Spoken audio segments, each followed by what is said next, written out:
PG student, তোমাদের assignment শুরু হতে চলেছে 26শে জুন থেকে। এবছরের অ্যাসাইনমেন্টের গুরুত্বপূর্ণ কিছু নিয়মাবলী ইউনিভার্সিটি থেকে বলে দেওয়া হয়েছে, যে নিয়মাবলীগুলি না মানলে এক্সাম বাতিল হয়ে যেতে পারে। কি কি নিয়মাবলী রয়েছে আজকের ভিডিওতে বিস্তারিত জানাবো। ভিডিওটি স্কিপ না করে ফুল দেখবে। দেখার পর কিছু বুঝতে না পারলে, কিছু জানার থাকলে কমেন্ট করবে। ইউনিভার্সিটি থেকে অ্যাসাইনমেন্টের জন্য 20টি নিয়মাবলী দেওয়া হয়েছে। কিছু কিছু নিয়ম দেওয়া হয়েছে যেগুলো না মানলে এক্সাম বাতিল হতে পারে, স্টুডেন্টকে ভোগান্তিতে ভুগতে হবে। 1 নম্বরে বলা হয়েছে, যে সমস্ত student exam form fill up renewal করেছে শুধুমাত্র তারাই এই অ্যাসাইনমেন্ট জমা করতে পারবে।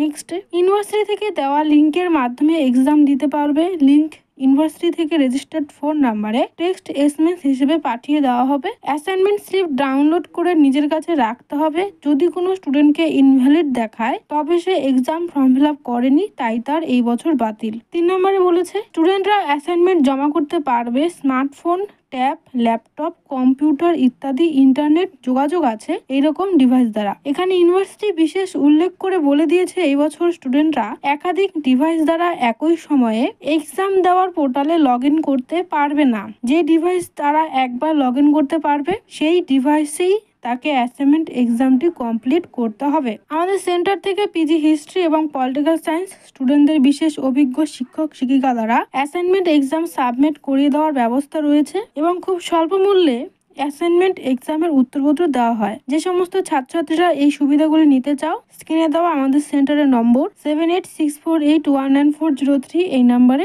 যোগাযোগ করবে। নেক্সট 4 বলা হয়েছে, ইউনিভার্সিটি থেকে দেওয়া লিঙ্কে ক্লিক করার পর এনরোলমেন্ট নাম্বার এবং জন্ম তারিখ, রেজিস্ট্রেটেড যে ফোন নাম্বারটা রয়েছে সেখানে দিতে হবে। রেজিস্ট্রেড ফোন নাম্বারে একটি ওটিপি যাবে। ওটিপিটি দেওয়ার পর পোর্টালে লগ ইন করতে পারবে। 5 এবং 6 বলা হয়েছে, অ্যাসাইনমেন্ট জমা করার জন্য 26শে জুন দুপুর 2টোর সময় পোর্টালটি ওপেন হবে এবং বন্ধ হবে 3ই জুলাই, এবং এই 7 দিন 24 ঘন্টা পোর্টালটি ওপেন থাকবে। স্টুডেন্টরা যে কোনো সময় এই 7 দিনে এক্সামটি দিতে পারবে। সাথে বলা হয়েছে, পোর্টালে লগ ইন করার পর স্টুডেন্টকে যে কটা এক্সাম সাবমিট করতে হবে সবগুলি পেপার শো হবে এবং যে পেপারটি সে এক্সাম দেওয়া শুরু করবে সেই পেপারের এক্সাম কমপ্লিট করার পরই পরবর্তী যে কোনো পেপারে এক্সাম স্টার্ট করতে পারবে। অর্থাৎ তুমি একটি পেপারে এক্সাম দিতে তোমার সে পেপারের কোশ্চেনগুলো কঠিন মনে হলো, এবার তুমি অন্য পেপার দিতে চাও,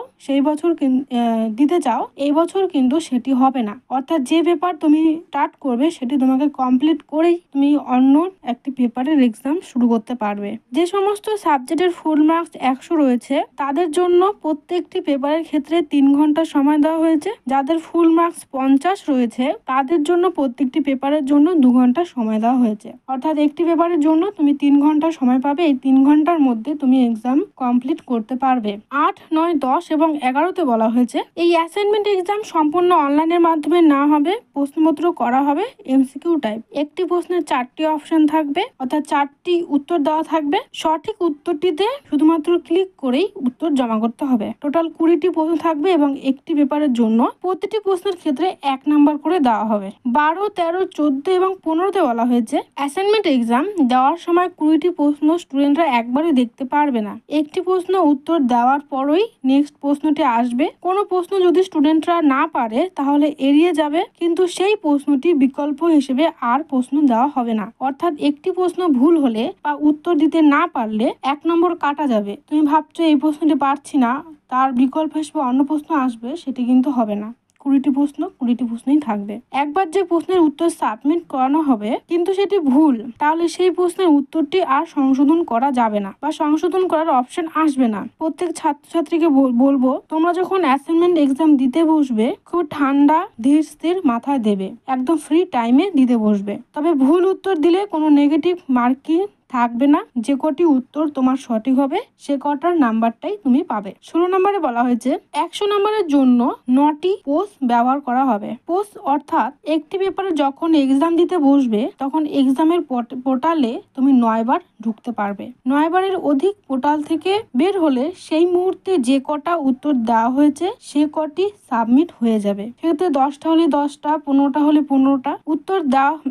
অনেক সময় কি হয়, নেটওয়ার্কের জন্য পোস্ট ইউজ করা হয়ে যায়। সেক্ষেত্রে আমি প্রত্যেক স্টুডেন্টকে বলবো ভালো নেটওয়ার্ক যেখানে রয়েছে সেখানে গিয়ে এক্সাম দাও, পোস্ট ব্যবহার না করাই ভালো। 17 এবং 18-তে বলা হয়েছে এক্সাম কমপ্লিট হবার পর অ্যাকনলেজমেন্ট চালান শো হবে, সেটি সঙ্গে সঙ্গে ডাউনলোড করে নিতে হবে। সেখানে তুমি যে এক্সাম দিয়েছো সেটার প্রমাণ রয়েছে, কত নাম্বার তুমি পেয়েছো সেখানে শো করা হবে এবং অ্যাকনলেজমেন্ট চালান শীঘ্রই ডাউনলোড করতে হবে এবং প্রিন্ট করে নিজের কাছে রাখতে হবে। কোনো স্টুডেন্ট যদি সেই সময় ডাউনলোড না করে বা করতে না পারে তবে তাকে পরবর্তীতে আর কোনো চান্স দেওয়া হবে না উত্তরপত্র ডাউনলোড করার জন্য। পরবর্তীতে সেই স্টুডেন্টকে ইউনিভার্সিটির মেন অফিসে লেটার দিয়ে জানাতে হবে এবং সেখান থেকে সেই উত্তরপত্রটি কালেক্ট করতে পারবে। এই হলো তোমাদের গুরুত্বপূর্ণ নিয়মাবলী আমি জানালাম। ভিডিওটি অবশ্যই ফ্রেন্ডদের সাথে তোমরা শেয়ার করবে। কিছু জানার থাকলে অবশ্যই কমেন্ট করবে। ভিডিওটি দেখার জন্য সবাইকে অনেক ধন্যবাদ।